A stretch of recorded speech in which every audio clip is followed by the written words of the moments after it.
Some people get it and are excited by the idea of job crafting, and some people are frankly horrified, Anna. They think there's going to be anarchy, people are going to be tearing up their job descriptions, systems are going to go down. So in our lives, we personalize our cars, our clothes, our holidays, you name it, we can personalize it. And we do this because when we personalize things, we tend to value them more. We kind of appreciate having a better fit to ourselves, our own styles reflected in what we're doing. And we kind of enjoy using the products that are more personalized to us too.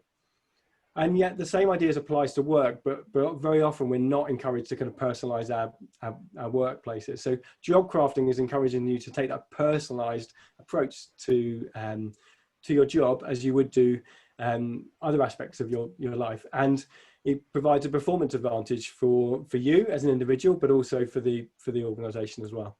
So you asked me, Anna, in advance saying, are there some exercises that you would recommend individuals doing, or maybe you can do with teams when it comes to job crafting? And this exercise, I call it the love and loathe exercise. And it's all around tapping into and exploring kind of the elements of your job that you love and those that you don't enjoy and those that kind of drain your energy. And then using that as a starting point of thinking about maybe where you can make some small changes to make your work better for you. I wanted to play a little bit a devil's advocate, and I wanted to ask, if I was a manager and I just looked bluntly at that, I could say it's all nice and wonderful, but you know what, at the end of the day, I need the orders to be processed and returns to be done. That's my priority. So how can I, as a manager, see the value of it and not seeing a threat to the delivery if suddenly everyone's just going to do what they love doing?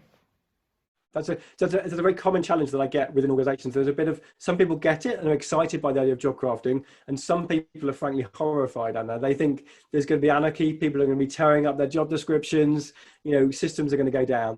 So what I'll share with you the kind of the advice that I share with leaders who I'm speaking to. When you encourage people to job craft, you can explicitly say to them, start small. So when I'm working with groups, I say start small.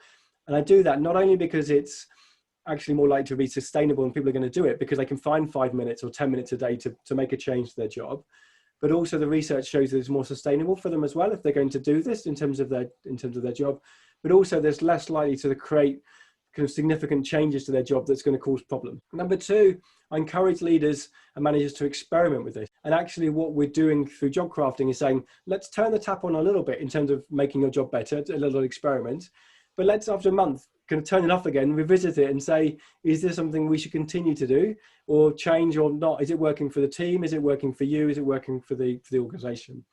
And that leads on to my third tip. Think about how it impacts on you, think about how it impacts on the team, and think about how it acts on your colleagues.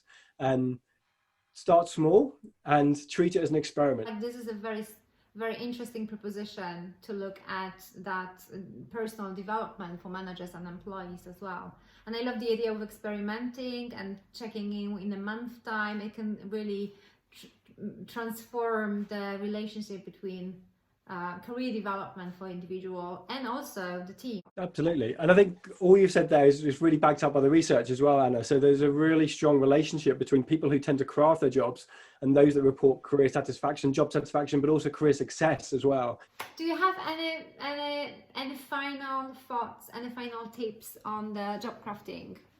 One thing that I find again with teams or with organizations when I'm encouraging people to job craft is maybe sometimes to pick a particular job crafting theme that you're interested in doing. So for some people, it may be their tasks that they want to change.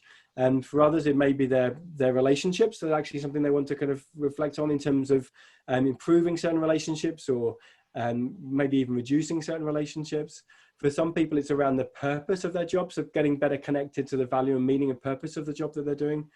Others, it could be the skills that they're doing. So in terms of finding opportunities to learn new skills and new ways of working in terms of development. And lastly, it could be around actually making your job healthier for you. So from looking at well-being crafting, so to making your job healthier from an individual perspective. And again, sometimes that's useful for people when they're feeling a bit stuck in terms of how do I job craft.